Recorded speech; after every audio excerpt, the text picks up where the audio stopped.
अस्सलाम वालेकुम वरहमतुल्लाहि वबरकातुहू। हाजी आरिफ साहब जो दासना के सेक्रेटरी हैं, मोहतरम जनाब शमीम अहमद तुर्क साहब advocate general secretary MIM Uttar Pradesh, Mahtab Chauhan साहब जो मगरबी यूपी के सदर हैं MIM पार्टी के, जनाब महताब अली साहब जिला सदर गाजियाबाद, हाजी फहीम साहब जिला सदर Hapur MIM, Muzaffar secretary UP, Riyazuddin Saifi साहब सेक्रेटरी मगरबी यूपी, मोहम्मद शाहिद सैफी साहब सेक्रेटरी मगरबी यूपी, और मेरे छोटे भाई जनाब पंडित मोहन गामा साहब जो महानगर सदर गाजियाबाद है, जनाब आसिफ वखार साहब जो MIM पार्टी के नेशनल स्पोक्स पर्सन हैं, शोएब राव साहब, वारिस सिद्दीकी साहब, मोहम्मद फैसल साहब, मोहम्मद इमरान कासमी जिला सदर मुजफ्फरनगर, दिलशाद कुरैशी साहब जो बुलंदशहर से हैं, नईम मेवाती साहब, रईस अहमद सैफी साहब, नजाकत अली, शकील अब्बास साहब। मैं आपको यही बताना जरूरी समझता हूं कि 11 तारीख के दिन आप तमाम को मजलिस इत्तेहादुल मुस्लिमीन के इन उम्मीदवारों के हक में अपने वोट का इस्तेमाल करना है। नगर पंचायत में हज्जन अंसार जो आरिफ अली साहब की वाइफ है, जो डासना से चेयरमैन के उम्मीदवार हैं, इमरान खान साहब, मोहम्मद नाजिम, मोहम्मद साबिर मवाना से, मोहम्मद मोनू साहब कोटोल से, और मेयर के जो उम्मीदवार हैं मोहम्मद अनस साहब मीरठ के, शहबाज मलिक गाजियाबाद से मेरठ के उम्मीदवार हैं, गुफरान नूर साहब अलीगढ़ से मेयर के MIM के उम्मीदवार हैं, सरताज अलवी साहब बरेली के उम्मीदवार हैं MIM पार्टी के। नगर पालिका में वकीला मुस्लिम कोनी से, दिलशाद पहलवान सिकंदराबाद से, रजिया बी बहरी से, मुबीन उर्फ कल्लू कुरैशी सियाना से, मोहम्मद मुशीर सिकंदराबाद से, महबूब सखफलनी कमकरला से। तो आप तमाम से मेरी गुजारिश है कि आप MIM पार्टी के उम्मीदवारों को जो मेयर के हैं, नगर पालिका के उम्मीदवार हैं, नगर पंचायत के हैं चेयरमैन के, उन सबको अपना वोट देकर कामयाब करें। और गामा साहब ने यह भी कहा कि जो हमारे 13 वार्ड के मेंबर्स हैं, नसरीन अंसारी साहिबा वार्ड नंबर 34 के, अंसार बानो साहिबा वार्ड नंबर 90 से, फिरासत चौधरी वार्ड नंबर 64 से, प्रिंस कुमार वार्ड नंबर 28 से, अकरम अलवी वार्ड नंबर 37 से, इस्लामती वार्ड नंबर 63 से, सलीम इदरीसी वार्ड नंबर 66 से, शहनाज मलिक वार्ड नंबर 44 से, एडवोकेट गुलिस्ता वार्ड नंबर 17 से जो पार्षद के उम्मीदवार हैं, दिलशाद अब्बासी साहब वार्ड नंबर 92 से पार्षद के उम्मीदवार हैं, साकिर अब्बासी साहब वार्ड नंबर 73 से हैं, और फरियाद साहब जो वार्ड नंबर 48 से परिषद के उम्मीदवार हैं। वहीं पर यहां से जो हमारे तमाम जिम्मेदारान हैं, हमारे दासना से मुजफ्फर अली साहब वार्ड नंबर 1 से, प्यार मोहम्मद वार्ड नंबर 5 से, फखरुद्दीन अब्बासी साहब वार्ड नंबर 14 से। तो मेरी आप तमाम से गुजारिश है कि आप इनके हक में अपने वोट का इस्तेमाल करें।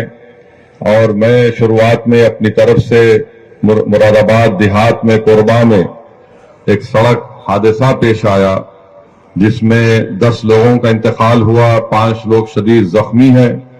मैं इन तमाम मरने वालों के लिए अल्लाह से दुआए मग़फ़िरत करता हूं और जो लोग जख्मी हैं उनकी जल्द से जल्द सेहतयाबी के लिए अल्लाह से दुआ करता हूं। मेरे अजीज दोस्तों और बुजुर्गों, मैं आपके दरमियान में दोबारा आया हूं।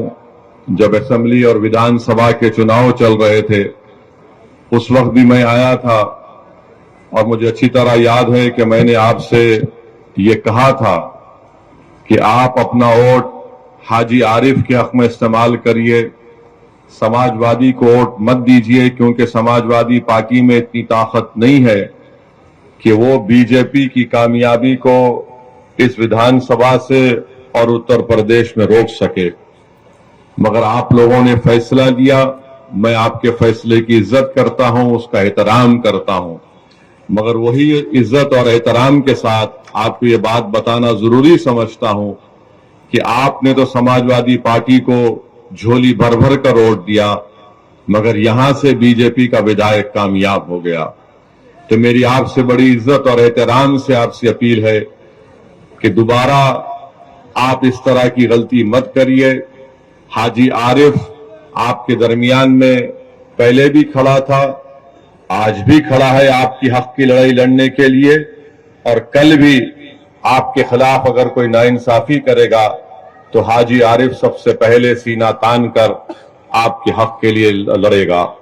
तो 11 तारीख के दिन मेरी आपसे गुजारिश है कि मुत्तहदा तौर पर आप अपने के वोट का इस्तेमाल करिए, अपने वोट को जाये होने से बचाइए, क्योंकि यहां पर सबकी कोशिश एक ही है कि हाजी आरिफ की कामयाबी को रोका जाए, मजलिस की कामयाबी को रोका जाए और बीजेपी को यहां से कामयाब किया जाए। जो लोग विधानसभा में के चुनाव में आपका वोट तो हासिल किए मगर बीजेपी को नहीं रोक सके, तो मेरी आप तमाम से फिर से ये गुजारिश है, इल्तिजा है कि आप अपने वोट का नुकसान मत करिए। लोग आएंगे आपसे मुख्तलिफ बातें करेंगे, झूठ को बयान करेंगे, आपको वरगलाएंगे और आपसे कहेंगे कि हाजी आरिफ ये मजलिस ये। मेरी आपसे एक ही गुजारिश है कि विधानसभा के चुनाव में आपने तो समाजवादी को वोट दिया, हाजी आरिफ को मजलिस का आपने साथ नहीं दिया, यह आपका फैसला है। मगर इस बार आप देख रहे हैं कि वही लोग दोबारा खड़े होकर वही दोबारा झूठ को बयान कर रहे हैं कि हम बीजेपी को रोक सकेंगे।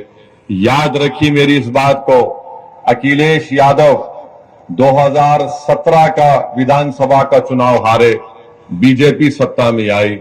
अखिलेश यादव 2019 का लोकसभा का चुनाव हारे, यहां से बीजेपी के बहुत बड़ी तादाद में सांसद मुंतखब हुए, जो दोबारा नरेंद्र मोदी को प्रधानमंत्री बनने का रास्ता आसान किया। 2022 में विधानसभा के चुनाव हुए, फिर आपके और हमारे दरमियान में आकर यह कहा गया कि नहीं नहीं बीजेपी को हम हराएंगे, हमारा साथ दो। मैं पुकारता रहा, मैं आपसे अपील करता रहा कि आप नहीं हरा पाएंगे बीजेपी को। मैं आपसे उस वक्त भी कहा कि कम से कम आप अपने वोट से अपनी एक सियासी लीडरशिप को बनाइए, अपने नेता को बनाइए जो जाकर नाइंसाफियों के खिलाफ आपकी आवाज बन सके, जो जुल्म के खिलाफ आपकी आवाज बन सके। मेरी आपसे गुजारिश है कि मेरी इन तमाम बातों पर आप आराम से गौर फरमाइए। मैं फिर से आपसे कह रहा हूं कि अखिलेश यादव में ना तो काबिलियत है अपने पिता की तरह, ना अखिलेश यादव में जज्बा है सेकुलरिज्म को जिंदा रखने का, मगर अखिलेश यादव और समाजवादी पार्टी में बार बार वो यही कहते रहेंगे कि आप हमारा साथ दो, मुस्लिम समाज हमारा साथ दो, दलित समाज हमारा साथ दो, तो हम कामयाब हो जाएंगे। आपने वोट दिया तब भी बीजेपी कामयाब हो गई। यकीनन बीजेपी को हराना है, मगर समाजवादी पार्टी उत्तर प्रदेश और दासना से बीजेपी को नहीं हरा सकती। अगर दासना से आज अगर कोई योगी आदित्यनाथ को, नरेंद्र मोदी के दांत को खट्टा कर सकता है तो उसका नाम हाजी आरिफ है। तो मेरी आपसे गुजारिश है कि आप अच्छा फैसला लेकर हाजी आरिफ को और एमआईएम पार्टी को कामयाब करिए। आज अखिलेश यादव का मामला आप देख रहे हैं कि मुझे अभी बताया गया कि मीरठ को गए थे और मीरठ में कहां पर कैंपेन करते हैं, जो पूरा का पूरा उस वार्ड में जाते हैं जो अल्पसंख्यक समाज मुस्लिम बाहुल इलाका है। अखिलेश यादव से वहीं पर कैंपेन करने के लिए जाते हैं और जब वहां पर गए तो अखिलेश यादव के मुंह के सामने खड़े होकर मीरठ के उन गयूर लोगों को मैं सलाम करता हूं जिन्होंने अखिलेश यादव के सामने खड़े होकर उनके मुंह पर कहा कि मजलिस इत्तेहादुल मुस्लिमीन जिंदाबाद, मजलिस पार्टी जिंदाबाद। तो अखिलेश यादव गुस्से से लाल पीले होकर अपनी गाड़ी में बैठकर वहां से भाग जाते। तो अखिलेश यादव को मालूम हो गया कि वो जो झूठ बोल रहे थे मजलिस पार्टी के ताल्लुक से उत्तर प्रदेश की जनता, मगरबी यूपी की जनता, मीरठ की जनता और मुझे मालूम कि दासना की जनता भी उनके झूठ को उनके मुंह पर तमाचे के तौर पर मारेगी और सच्चाई को कामयाब करेगी। तो मेरे अजीज दोस्तों और बुजुर्गों, मैं दासना की सरजमीन से मीरठ की जनता से भी अपील करूंगा कि आप मजलिस के मेयर के उम्मीदवार को और पार्षद के तमाम उम्मीदवारों को आप कामयाब करिए। मैं मीरठ की आवाम को बता रहा हूं कि आप हरगिज इस बात का ताज्जुब मत करिए कि अगर आप अपने के कोर्ट का सही इस्तेमाल करेंगे तो मीरठ से मजलिस का मेयर बनेगा और हम एक तारीख को रकम करेंगे। वहां पर समाजवादी पार्टी हो, बीएसपी हो, इनमें अब दमखम नहीं रहा बीजेपी से मुकाबला करने के लिए। आज अखिलेश यादव 2024 के लोकसभा के चुनाव के लिए कभी हमारे तेलंगाना के मुख्यमंत्री के साथ बगल में बैठ जाते हैं, तो कभी बंगाल में ममता बनर्जी के पैरों के पास बैठ जाते हैं, तो कभी नीतीश कुमार के सामने अपना सर झुका देते हैं। अरे याद रखो 2024 में अगर बीजेपी को हराना है तो तुमको बीजेपी को उसकी हिंदुत्व आइडियोलॉजी पर हराना पड़ेगा। अगर अपोजिशन के लीडर मिल जाएंगे इससे कुछ फायदा नहीं होगा। फायदा उस वक्त होगा जब यूपी की जनता को बीजेपी के खिलाफ खड़ा कर दिया जाए और उनसे कहा जाए कि बीजेपी आपको नौकरी देने में नाकाम साबित हुई है। बीजेपी नौजवानों का मुकद्दर बेरोजगार बनाकर रखती है। जब हम यूपी की और भारत की जनता को ये बात समझाने में कामयाब हो जाएंगे कि नरेंद्र मोदी प्रधानमंत्री जरूर बन गए मगर महंगाई को रोक नहीं सके। आज गरीबी बढ़ रही है, बेरोजगारी बढ़ रही है, आज जनता के पास पैसे नहीं है अगर उनके बच्चों को स्कूल में तालीम दिलाने के लिए। आज गरीब इतना परेशान है कि घर में अगर कोई बीमार पड़ जाता है तो उसको कर्जे लेकर अपने दोस्त या अपने रिश्तेदारों का इलाज करना पड़ता है। ये सब के सब जिम्मेदार बीजेपी के प्रधानमंत्री, देश के प्रधानमंत्री और उत्तर प्रदेश के मुख्यमंत्री का मामला रहा है।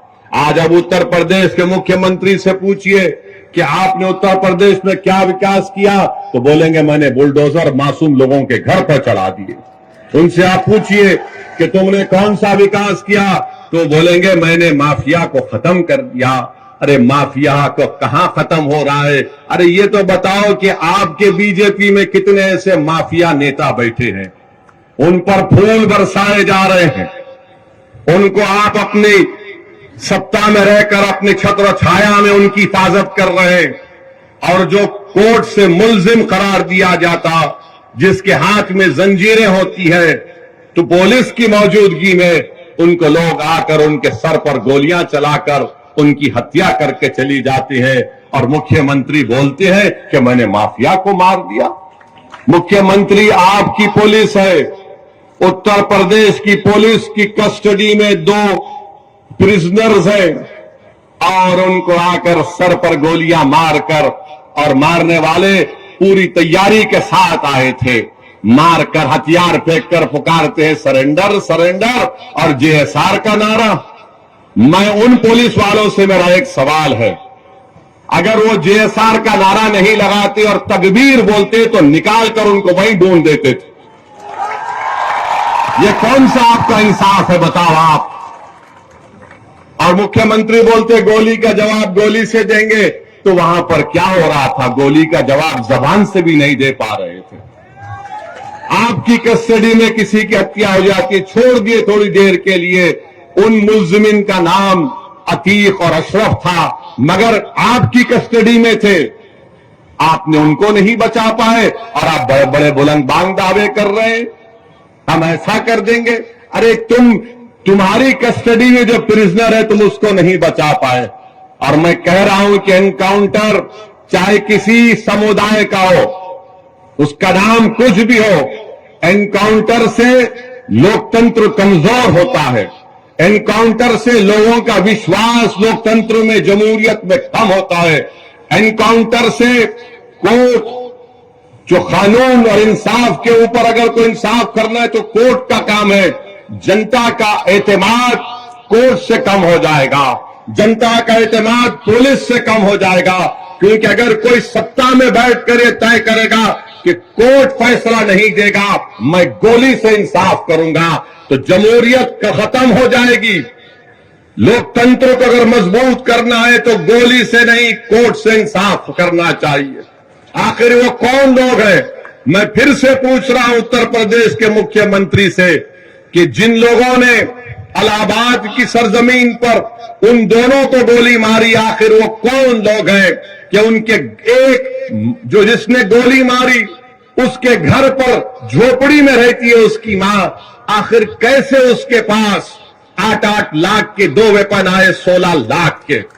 क्या इनको पैसा पाकिस्तान से आया? योगी आदित्यनाथ बताओ हमको, क्या आईएसआई ने उनको पैसा दिया था? क्या ये लश्कर तैयबा के एजेंट थे या नाथूराम गोडसे की नाजायज औलाद थी? ये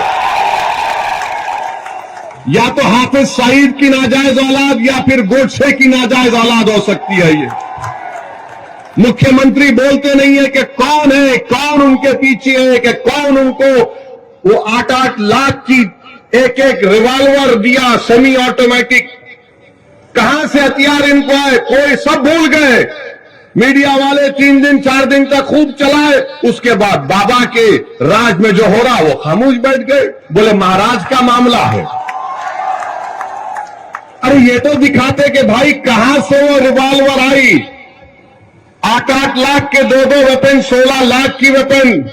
अच्छा आप ये बात समझो, हम यहां पर दासना को क्यों आए? एक तो हाजी आरिफ, हम उनको बहुत मोहब्बत करते, बहुत चाहते उनको। दूसरा हमारा आने का मकसद यह है कि हम पर जो लोग गाड़ी पर हमारे पर गोलियां चलाए थे वो भी हमारे पीछे चल रहे थे, यहां पर यहीं पर टोल गेट पर गोली चलाए। तो हम सोचे कि अगर नहीं जाएंगे तो वो नाथूराम गोडसे की औलाद, वो दोनों को लगेगा कि डर के नहीं आया हो ऐसी। तो हम बोले आते हैं आरिफ साहब, आप फिक्र मत करिए, जरूर आते हैं, इसीलिए हम आए हैं और आते रहेंगे।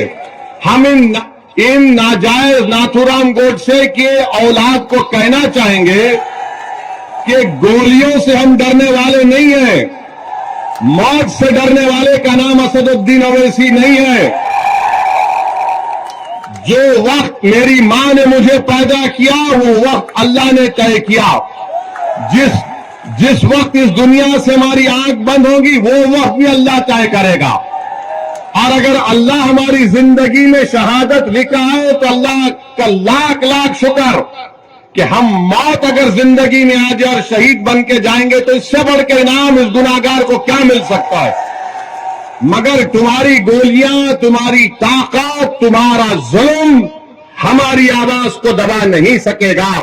हम जालिम को जालिम बोलेंगे और तुम्हारी गोलियों का जवाब हम सीना तान कर मुकाबला करेंगे, मगर अपने सरों को नहीं झुकाएंगे। तो मेरे अजीज दोस्तों और बुजुर्गों, आपसे यही इल्तिजा और गुजारिश है कि आप अपने वोट का सही इस्तेमाल करिए। आप खुद अपने दिल पर हाथ रखकर बताइए कि अगर हाजी आरिफ चेयरमैन होगा, हमारी बहन चेयरमैन बनेगी इंशाअल्लाह, तो आप बिला झिझक इनको चेयरमैन के तौर पर नहीं देखेंगे, बल्कि अपने भाई के तौर पर, अपना रहबर के तौर पर, एक मदद करने वाले के तौर पर आप देखेंगे। वो गलती मत करिए जो आपने विधानसभा के चुनाव में की थी और आपने समझा कि अखिलेश भैया भाजपा को हराएंगे। अखिलेश भैया नहीं कर सकते। वो बेचारे गम के पैंडल साइकिल पर मार रहे हैं, गम के पैंडल साइकिल पर मार रहे हैं। उस साइकिल के टायरों में एक नहीं 3-3 पंक्चर हाजी आरिफ कर चुके हैं। तो आपसे अपील है कि पतंग के निशान पर बटन दबाइए। और अल्हम्दुलिल्लाह अभी हाजी आरिफ साहब ने जिक्र किया कि उन्होंने कई डेवलपमेंट के, तरक्की के, विकास के काम करवाए। आप ये देखते हैं कि उन्होंने अभी कहा कि क्लीनलीनेस में, स्वच्छता में पूरे उत्तर प्रदेश में सबसे पहला नंबर दासना को मिला है। अब बताओ योगी आदित्यनाथ इसका भी जिक्र कर देते, ये भी बोल देते, मगर अल्फाज में कंजूसी है। मुख्यमंत्री की जबान से हाजी तो छोड़ो, आरिफ भी नहीं निकलेगा। दासना तो निकलना चाहिए था, बोलना चाहिए था कि देखो दासना ने वो काम किया, मगर नहीं बोल सकते। फिर आप अभी हाजी आरिफ ने बताया कि यहां पर महिलाओं के लिए उन्होंने ई रिक्शा की फ्री सर्विस को रखा है। मैं अल्लाह से दुआ करता हूं कि अल्लाह इनसे और खैर का काम ले। फिर आपने ये भी बताया कि पुल बनाया, मखदूम साहब का पुल बनाया, लाइब्रेरी की तामीर हो गई, 204 फ्लैट मुस्तहक गरीबों को दिए गए हैं और 1000 मकान तैयार मुकम्मल हो चुके हैं। ये तमाम काम हाजी आरिफ की मेहनत और जुस्तजू की वजह से यहां पर हुए हैं, क्योंकि आपने उनको वोट देकर कामयाब किया था। अब आइंदा 5 साल के लिए और भी बहुत से विकास के, डेवलपमेंट के काम करना बाकी है। मेरी आपसे एक दर्दमंदाना अपील है कि आप अपना एक वोट यहां पर मंजलिस के उम्मीदवार हमारी बहन को, जिनका इंतखाबी निशान पतंग है, पतंग के निशान पर बटन दबाइए।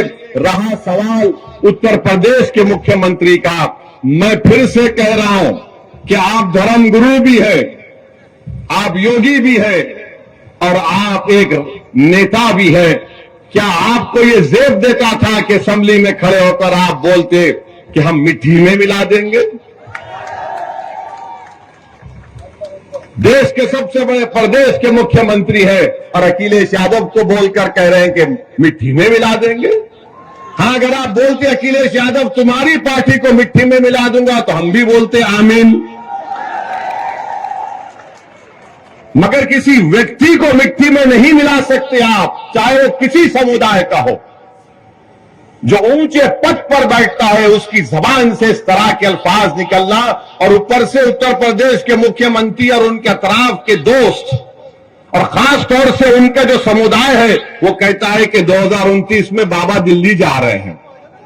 तो भाई ख्वाब देखने में कोई बुराई नहीं है, आप ख्वाब देखिए, मगर अगर आप ये देख रहे हैं कि दिल्ली जाऊंगा तो फिर इस तरह के अल्फाज अगर आप इस्तेमाल करेंगे तो जिंदगी भर वो वीडियो लोग दिखाते रहेंगे कि वो शख्स है जिसने विधानसभा में खड़े होकर इस तरह की वाहियात बात की थी।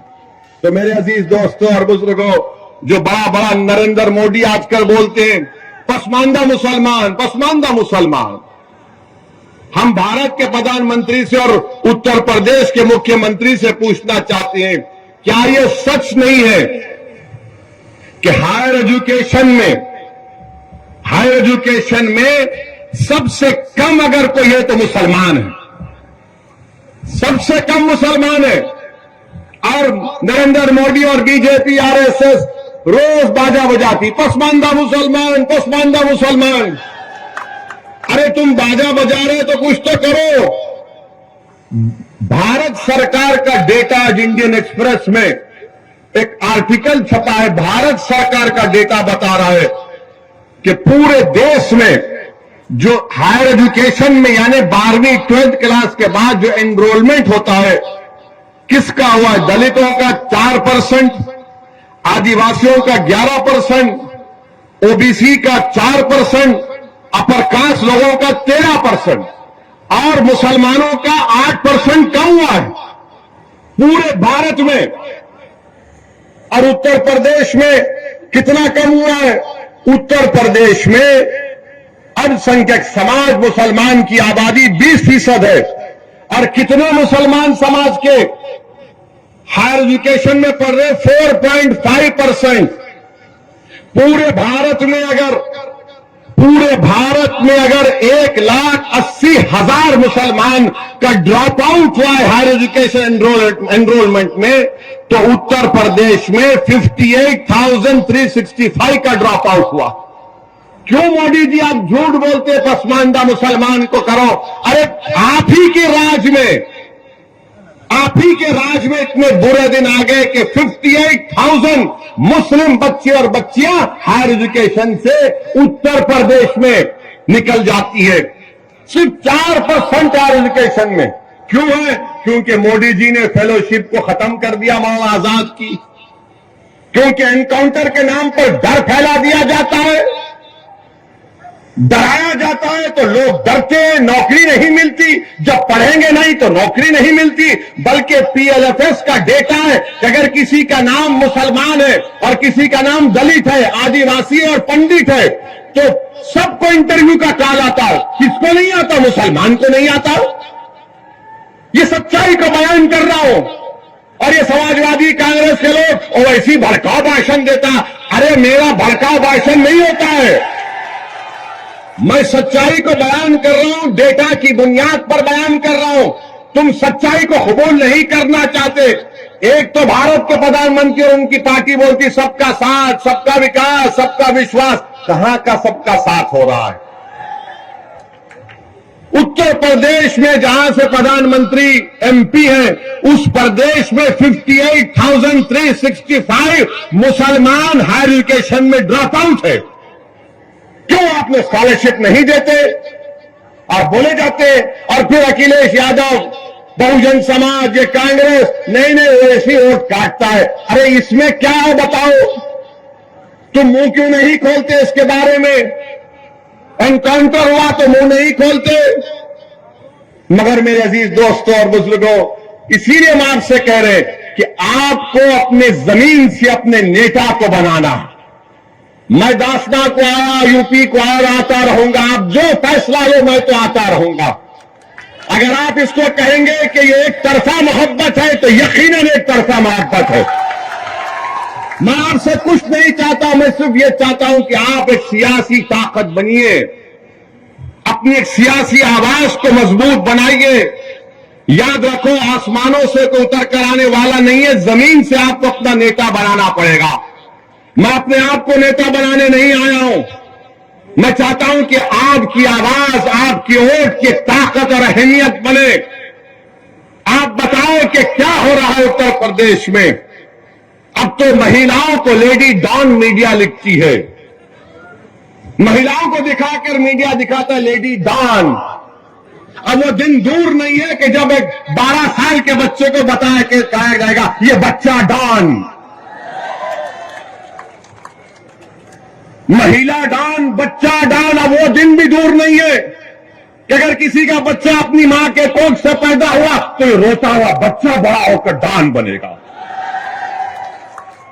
मीडिया को रोटी सेकना है। और भारत के प्रधानमंत्री तो माशाल्लाह उसमें तेल डालने का काम करते हैं। केरल में एक पिक्चर रिलीज हुई और उसके ऊपर प्रधानमंत्री कह रहे हैं भाइयों बहनों पिक्चर देखो। अरे देश के प्रधानमंत्री हैं आप या तो पिक्चर के प्रमोटर हैं आप? मानता हूं कि भारत के प्रधानमंत्री की तरह कोई एक्टिंग नहीं कर सकता। अखिलेश भी कोशिश कर रहे हैं मगर फ्लॉप हो रहे हैं। वो कांग्रेस के नेता जो पूरा देश फिरे वो भी कोशिश किए मगर इनकी एक्टिंग के सामने सब फ्लॉप हो रहे हैं। मैं तो समझता हूं कि दुनिया के जितने फिल्म स्टार हैं वो खुश होते हैं कि भाई वो इसको यहीं रखो, यहां आ गया तो हमारी दुकान बंद। आप भारत के प्रधानमंत्री रहकर बोलते हैं पिक्चर देखो। भारत के प्रधानमंत्री आप नहीं जानते क्या? मैं आपको हिस्ट्री तारीख बता रहा हूं। हिटलर ने 70 लाख यहूदियों को खत्म किया था। 70 लाख यहूदियों को हिटलर ने खत्म किया था। कैसे खत्म किया था? इसने अपने दौर में कहा था कि यहूदियों के खिलाफ गाली गलौज करो, हेट स्पीच दो कि ये जर्मनी से मोहब्बत नहीं रखते, ये आर्यन रेस से नहीं है, ये जर्मनी के गद्दार हैं। फिर हिटलर ने क्या किया? पिक्चर बनाना शुरू किया। 1940 में हिटलर ने पहली पिक्चर बनाई थी यहूदियों के खिलाफ। उसका जर्मन लैंग्वेज से अगर ट्रांसलेशन तर्जुमा करेंगे तो उसका पिक्चर का नाम था द इटर्नल जू। उसमें क्या दिखाया गया? ये यहूदी जर्मनी के गद्दार हैं, ये जर्मनी के अंदर घर के दुश्मन हैं। देश के प्रधानमंत्री, जर्मनी की तारीख आपके सामने है, जर्मनी की तारीख आपके सामने है, उसको आप नजर रखो। आप इस देश को, ये बहुत बड़ा देश है, इस देश की खूबसूरती, इसका कल्चर है, इसका मजहब है, इसकी जबानें हैं। वो पिक्चर को दिखा रहे, अरे पिक्चर बनाने वाला कितना कमजर्फ है।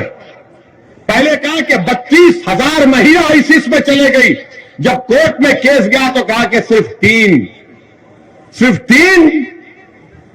अरे वो गई तो तुम क्या पिक्चर बनाकर पूरे बुरखापोश खवातीन को बदनाम करोगे? तुम क्या पूरे समुदाय को बदनाम करोगे?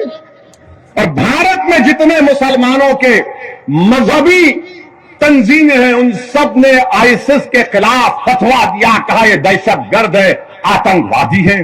तुम वो नहीं दिखाते। और किसी ने हमसे कहा कि उस पिक्चर में वैसी तुम्हारी तकरीर भी दिखाई गई। तो हम मानते हैं कि हमारी तकरीर को सुने बगैर हमारे दुश्मन का भी पेट में दर्द नहीं कम होता। इनको लगता है कि जब तक ओवैसी का भाषण नहीं सुनेंगे हम में मर्दानगी नहीं पैदा होगी। तो सुनो, सच्चाई पर मुमन्नी है, झूठ पर हम नहीं बोलते, लंबी लंबी नहीं छोड़ते। भाइयों बहनों 15 लाख आ जाएगा। भाइयों बहनों हर साल 2 करोड़ नौकरियां मिलेंगी, अच्छे दिन आ जाएंगे। तो ये पिक्चर बना रहे हैं। अरे महंगाई पर पिक्चर बनाओ, पिक्चर बनाओ। किसान को फर्टिलाइजर नहीं मिल रहा है, नहीं बनाएंगे। अरे पिक्चर बनाओ कि घर में गरीब के पास पैसे नहीं है, सेविंग्स खत्म हो रही है। भारत में 20% गरीब और गरीब हुआ है। कितना? 50%। अगर एक गरीब 100 रुपये कमा रहा था, आज 50 रुपये कमा रहा। और अगर कोई दौलतमंद 100 रुपये कमा रहा था, आज 140 रुपये कमा रहा है। ये नरेंद्र मोदी का सबका साथ, सबका विश्वास, ये गरीबों से मोहब्बत बीजेपी की है कि गरीब जो 100 रुपये कमा रहा था, आज 50 रुपये कमा रहा है। सबसे गरीब जो दौलतमंद 100 रुपये कमा रहा था, 140 रुपये कमा रहा है। तो भारत के गरीबों को फैसला करना है, भारत के मजलूमों को फैसला करना है। और 11 तारीख के दिन दाफना की जनता को एक तारीखी फैसला लेते हुए आप तमाम से अपील कर रहे हैं कि आप हाजी आरिफ के हाथ को मजबूत करिए और आप इस वास्ते भी वोट दीजिए कि वो नाथूराम गोडसे की नाजायज औलाद को भी मालूम हो जाए। यहीं पर हम पर गाड़ी पर गोलियां चलाई गई थी, तो उनको भी जवाब दीजिए। हम आपसे क्या कह रहे हैं? गोली से नहीं, बैलेट से जवाब दीजिए। और हम उनकी गोली का जवाब जबान से देंगे, उनकी हर गोली का जवाब अपनी भाषण से देंगे, संविधान से देंगे, तूफान खड़ा कर देंगे इंशाअल्लाह ताला। तो 11 तारीख के दिन सुबह सुबह निकलिए, एक होकर यहां से हाजी आरिफ को कामयाब करिए, बीजेपी को शिकस्त दीजिए, बीजेपी को हराइए। ये समाजवादी और बहुजन समाज पार्टी बीजेपी को कामयाब करवाना चाहती है, अपने इत्तेहाद को कमजोर मत होने दीजिए। हमारे दिलशाद हमारे इनके भी खड़े हैं, गाजियाबाद से इनकी वाइफ मेयर की कैंडिडेट है, इनके भी हक में आप दुआ करिए और डालिए। बहुत बहुत शुक्रिया। अस्सलाम वालेकुम।